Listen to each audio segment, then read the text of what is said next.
I did refusing to pay for my sister's husband's surgery with my inheritance and college money. My sister and I lost our dad a year ago. He was my only parent. Mom was never in mine or my sister's life. Dad left money inheritance for me and sister, and she used her inheritance to get new cars and renovate her house. I live with my aunt right now cause my brother-in-law didn't let me stay with my sister. I'm planning on using my inheritance money to pay for college tuition. I've always wanted to be doctor but haven't decided which branch yet. My sister and I haven't been close. It started after she got married to her chronically ill husband, who was allowed to make backhanded comments about Dad and mock his illness and make a scene at his funeral. Only because he's ill and shouldn't be held accountable for his behavior. I've distanced myself, but my sister kept visiting a lot lately, venting about my brother-in-law's condition. He's been in and out the hospital for heart problems and in need for a surgery. She brought up my inheritance money several times, but I end up cutting the conversation. She then straight up asked if I could help pay for her husband's surgery and she'd pay back in less than a year.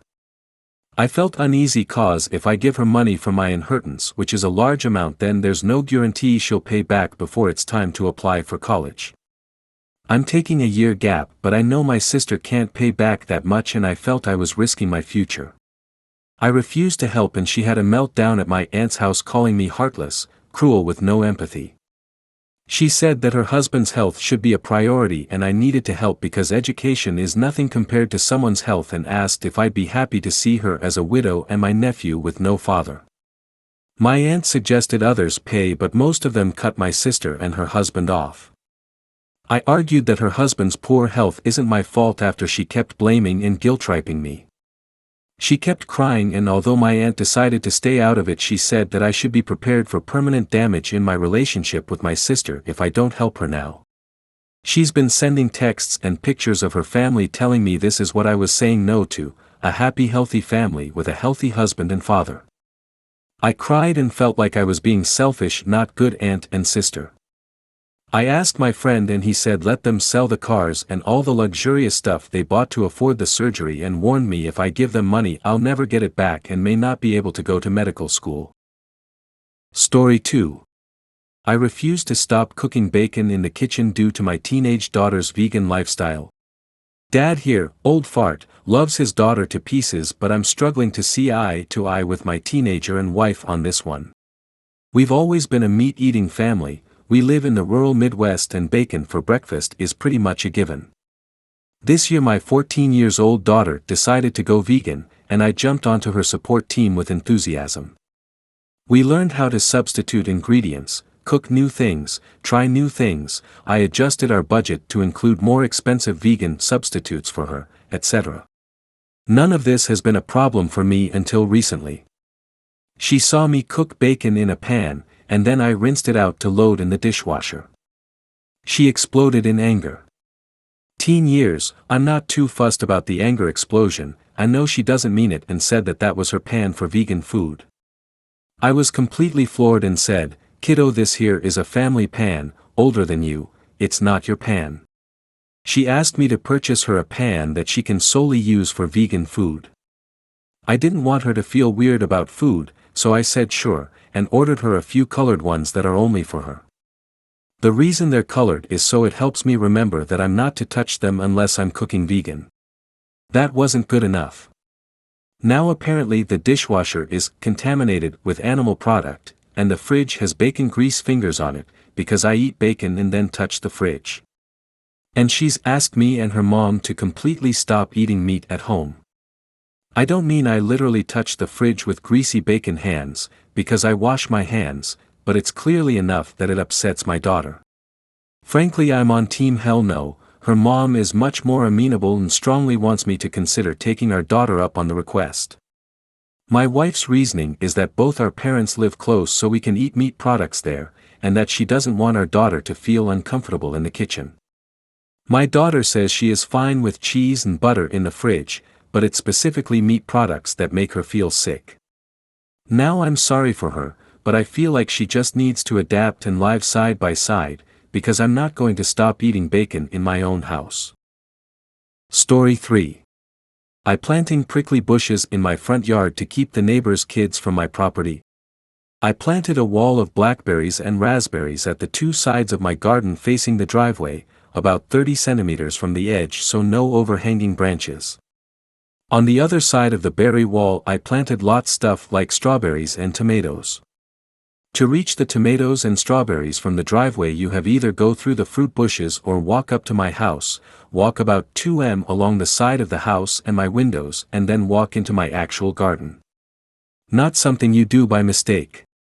For about 2 weeks it was somewhat quiet but I still found the kids on my driveway every single days. As far as I know they did not enter the garden and I hadn't noticed them walking around my house anymore, so I figured the bushes were working. About 1 week ago berry season started and my bushes are now full of raspberries and there's lots of strawberries as well. The neighbors noticed. First I caught the boys picking and eating raspberries so I told them off and dropped them off at home, told their mom I caught them stealing and that I'd call the cops next time. She huffed and told me to grow up, but took the boys inside anyway. After that it was quiet up until yesterday afternoon, when I went out for a while and found the dad and his 2 sons right in the middle of my garden when I returned, clearing my bushes and plants. I didn't even confront them, just called the cops from a distance as they hadn't noticed me yet and started filming them after making the call. Luckily 2 cops showed up after 10 minutes or so and they confronted the neighbor as they were still picking berries. They told them they were trespassing and that the berry picking was in fact considered stealing and that I could press charges. For the first time I noticed a bit of fear in my neighbor. He was having trouble finding his words and kept looking back at his house. They all went inside with the cops, so I just went home as well. After a while the cops came by and asked me if I wanted to press charges. I asked them if they felt like they scared the neighbor enough to stay away. I got a small smile and yes about him, but the wife had just kept shouting at them and her husband about the little bitch living next door. I told them no for now, asked them if I'd be allowed to get an extra camera set up on the wall between my garden and the road to cover the entire front garden and driveway. They said that's allowed as long as it's on my side of the wall. So, now I'm getting an extra camera installed. One neighbor knows I'm done messing around but his wife isn't there yet and if I ever catch any of them again, the cops will be called and possible charges will follow. Story 4. I dropping our dinner on the ground and walking out when my boyfriend asked me, "What's for dinner tonight, bitch?" I was over my boyfriend's apartment this weekend and I was cooking dinner because he was studying for exams. I made pasta and a chunky sauce with meatballs and veggies. I told him dinner was ready and he goes, "What's for dinner tonight, bitch?" With like a lot of emphasis on the last word. I was fed up. I'd had a pretty rough day with work and I have some awfully bad associations with that word being used by other people in my life who were pretty abusive. So I was so irritated that I dropped the pot of pasta sauce I'd been carrying right on the ground and was like, "Well, nothing's for dinner tonight now. And I better not hear you using that word again, it's for the girls." He was freaking out about how sauce had landed on his rug and he even said, "You're seriously acting like a bitch right now." I dunno what else to call it. I just walked out and got takeout for myself and went to my friend's house. She thought it was funny but my boyfriend was furious. He kept texting and calling and sending me voice memos trying to explain that saying, "What's for dinner tonight *TCH was a TikTok trend, and that he was just quoting something as a joke to put on TikTok. I thought that was the shittiest excuse ever. It doesn't matter if he saw it as a joke, or stole the joke, it was still disrespectful. But it didn't change the fact he thought that shit was funny, to demean me when I was trying to do him a favor. Like hell I came over when he was studying to make a home-cooked dinner and he decides it's time for jokes. So I put my phone on Don't Disturb for the night and split a bottle of wine with my friend and her roommate. The next morning he was sending me angry texts demanding I clean his rug because he was too busy with exams to do it. I was shocked he left it overnight. That's disgusting. I texted him back saying, "Yeah, so that's the BTCH tax, honey. Leave me alone till you're ready to handle your own cooking and cleaning because this BTCH isn't anymore. Also it's vile you left that soaking in all night." He called me and told me that he was okay with doing his own household work, but I did throw a full pot of sauce at the ground so that's on me to clean up. I told him, Yeah, no, I'm not comfortable doing chores for you if you see me like your bitch. He told me he didn't and it was just a trend, and I got pissed off. He was playing that TikTok trend BS excuse again, and I told him, well, I'm starting a trend called saucing, where as a little joke people throw pasta sauce around. You can't be mad because it's just a little trend, a little jokey joke, just a little prank, bro. He got really pissed off and hung up on me, and now I'm seriously wondering if this dumb fucking TikTok joke is gonna be the end of things between us. Story 5. I walked out of the airport and saw my mother-in-law standing there with her luggage. I F30 don't have the best relationship with my husband's mom. Since day one she tried to make remarks and compare me to her. She then tried to get on my good side and started overly praising everything I do, and sometimes even copying me, like that one time when she literally dye-eyed her hair purple just like mine, and when everyone pointed out how ridiculous she looked, she actually blamed me and accused me of trying to make a joke out of her.